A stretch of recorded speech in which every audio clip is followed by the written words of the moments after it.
वसीयत करता अपनी पूरी प्रॉपर्टी को वसीयत कर सकता है। तो इस पर दो प्रतिबंध है। क्या प्रतिबंध है? वही कह रहा है कि वसीयत की जाने वाली संपत्ति की मात्रा पर प्रतिबंध और वसीयत किसको की जाएगी इससे संबंधित प्रतिबंध। दो प्रतिबंध है। पहला प्रतिबंध क्या कहता है, इसको नोट करते रहना है ना। वसीयत वसीयत की जाने वाली संपत्ति की मात्रा पर प्रतिबंध। मात्रा मतलब पर प्रतिबंध। मात्रा मतलब क्या है कि प्रॉपर्टी कितनी हम वसीयत करेंगे, उसकी सीमा है ना, उसकी सीमा हम कितनी करेंगे, संपत्ति की मात्रा पर प्रतिबंध, कितनी हम प्रॉपर्टी वसीयत करेंगे। तो मुस्लिम लॉ में वसीयत करता अपनी कितनी प्रॉपर्टी वसीयत कर सकता है, कितनी कर सकता है? One one third. Third. One third ही वसीयत कर सकता है। हाँ, रिक्त योग्य तिहाई। तो वसीयत करता अपनी प्रॉपर्टी का केवल वन थर्ड ही वसीयत कर सकता है। अब प्रश्न यह है कि क्या वह अपनी पूरी प्रॉपर्टी को वसीयत कर सकता है? तो वह, अगर ध्यान से समझना है, केवल उसको राइट कितना है, वसीयतकर्ता को राइट कितना है, अधिकार कितना है? अधिकार है वसीयतकर्ता को केवल वन थर्ड। लेकिन अगर वह वन थर्ड से ज्यादा करना चाह रहा है ना,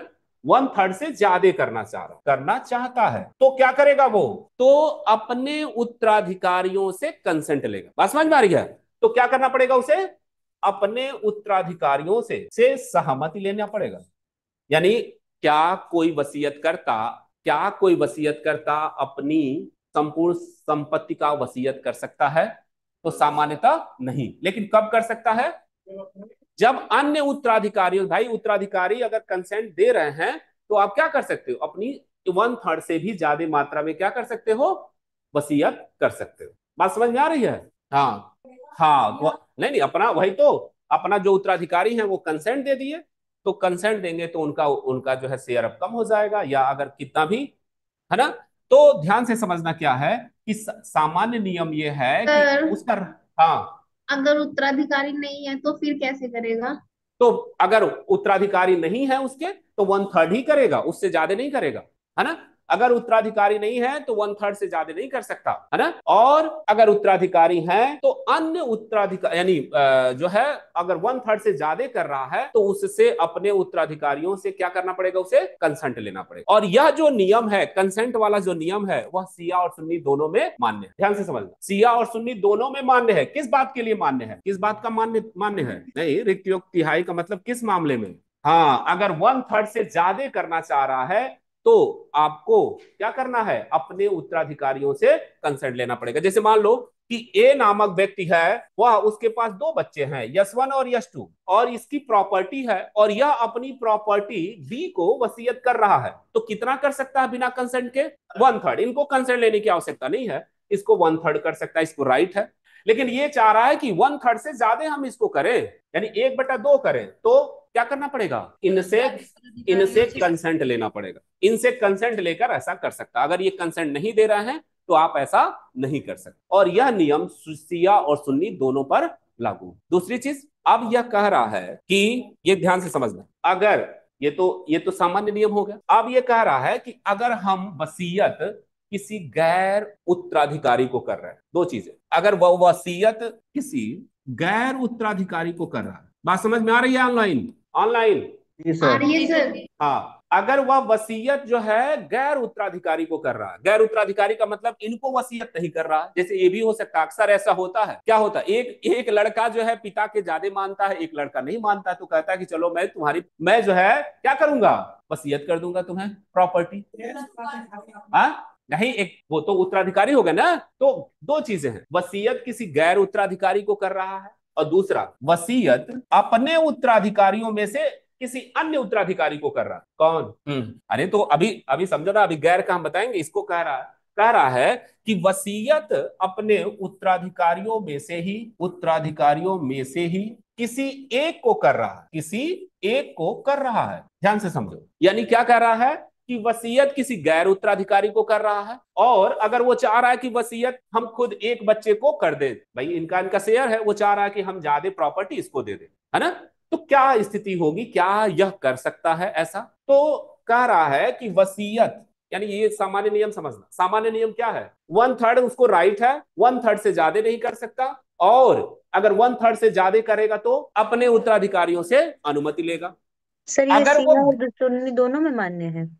हाँ, ये सामान्य नियम दोनों में मान्य है। अब कि जो है, अब उत्तराधिकारी ये से पूछने वाला भी? क्या, ये उत्तराधिकारी से मतलब सहमति लेने वाला भी सिया में मान्य है। हाँ, दोनों दोनों में मान्य है ना, दोनों में मान्य है। अब ध्यान से समझो, यहां यहां कंफ्यूजन क्या है। कह रहा है कि वसीयत करता, ध्यान से समझो इधर क्या कर रहे हो। अगर वसीयत करता किसी गैर उत्तराधिकारी को वसीयत कर रहा है, पहले तो ऊपर नियम समझ गए कि वन थर्ड से ज्यादा नहीं करेंगे, और अगर वन थर्ड से ज्यादा करना है तो हमें किस उत्तराधिकारियों से अनुमति लेनी पड़ेगी। अब कह रहा है कि अगर वसीयत करता किसी गैर उत्तराधिकारी को वसीयत कर रहा है, तो अगर गैर उत्तराधिकारी को यानी किसी अन्य व्यक्ति को, जैसे इस वाले कंडीशन में ये वाली कंडीशन है, वो चाह रहा है कि वसीयत इनको करे, तो ये जो वसीयत यह जो कह रहा है गैर उत्तराधिकारी के, तो इसके संबंध में वन थर्ड तो करने का इसको राइट है, वन थर्ड तो कर सकता है, लेकिन वन थर्ड से ज्यादा अगर करना है तो फिर क्या करना पड़ेगा उसको, दोनों से सहमति लेनी पड़ेगी इसको, यानी दोनों मतलब इनके उत्तराधिकारियों से सहमत, जितने उत्तराधिकारी हैं उनसे सहमत लेनी पड़ेगी। तो यह जो है गैर उत्तराधिकारी के संबंध में अगर हम वन थर्ड से ज्यादा कर रहे हैं तो सिया और सुन्नी दोनों कहता है कि वहां कंसेंट से ही आप करोगे। बात समझ में आ रही है, क्या समझे बताओ। हाँ, अभी तो हम देखे ही नहीं, पहले इसको बताओ, पहले इसको बताओ गैर उत्तराधिकारी।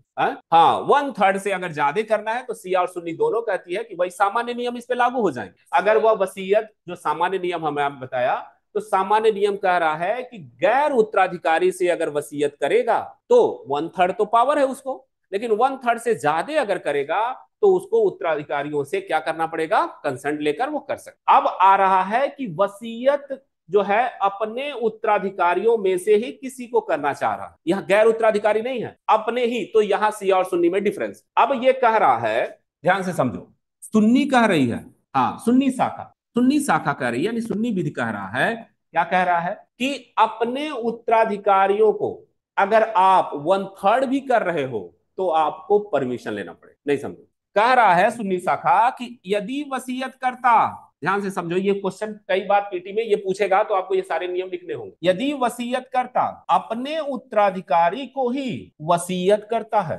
वसीयत करता है, तो फिर क्या करना पड़ेगा, अन्य उत्तराधिकारी से कंसेंट लेना पड़ेगा।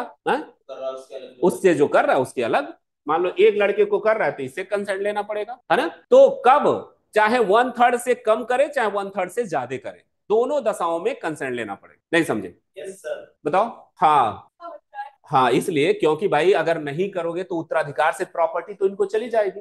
आप अपने बच्चों में भी भेद कर रहे हो, है ना, तो पक्षपात कर रहे हो। इसलिए कह रहा है कि यदि सुन्नी कह रहा है, ध्यान से समझना, यदि वसीयत करता अपने उत्तराधिकारियों को ही वसीयत कर रहा है, तो चाहे वन थर्ड करे या वन थर्ड से कम करे, तब भी उसको क्या करना पड़ेगा, अन्य उत्तराधिकारी से कंसेंट लेना पड़ेगा। बस समझ में आ रही है? वन थर्ड तक भी अगर कर रहा है, यानी किसी भी दशा में कम कर रहा है या ज्यादा कर रहा है, क्या करना पड़ेगा, उनको कंसेंट लेना पड़ेगा। वन थर्ड, हाँ, क्यों दोनों की होगी, वसीयत हमारी इच्छा से हो रही है ना भाई, वसीयत हम जिसको चाह रहे हैं वैसे करेंगे। अगर दोनों को होगी तब तो ये उत्तराधिकार में प्रॉपर्टी चला जाएगा। हम तो अपनी इच्छा से चाह रहे हैं कि हम इसको, ये हमारा बेटा हमें बहुत मानता है, मैं इसको प्रॉपर्टी ज्यादा देना चाहता हूं, तो इससे लिए क्या करना पड़ेगा, तो फिर नहीं कर सकते। अगर फिर वो नहीं कर सकते वन थर्ड। हाँ, तो अगर कह रहा, ध्यान से समझो इधर, कि यदि वसीयत करता अपने उत्तराधिकारियों को ही वसीयत कर रहा है, वन थर्ड से कम कर रहा है या वन थर्ड तक ही कर रहा है या ज्यादा कर रहा है, तो प्रत्येक दशा में अन्य उत्तराधिकारी से अनुमति लेनी पड़ेगी, सहमति लेनी पड़ेगी। बात सर समझ ये में आ रही है? केवल सुन्नी शाखा में मान्य है। हाँ, ये सुन्नी शाखा में कि क्या होना पड़ेगा, मान्य। बात समझ में आ रही है? इसको ध्यान से समझना, ये पीटी में पूछेगा। अगर कोई एक मुस्लिम अपने ही उत्तराधिकारी को वसीयत कर रहा है, तो क्या उसे अन्य उत्तराधिकारियों से सहमत लेनी पड़ेगी?